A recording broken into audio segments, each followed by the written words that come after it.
আজ পড়বি ঈদের নামাজ রে মন, সেই সে ঈদগাহে, যে ময়দানে সব গাজী মুসলিম হয়েছে শহীদ। চর আলীনগর ঈদগাহ ময়দান।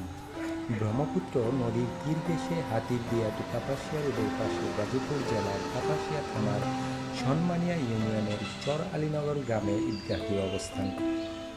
চর আলীনগর ঈদগাহটি স্থাপিত হয় 1912 সালে।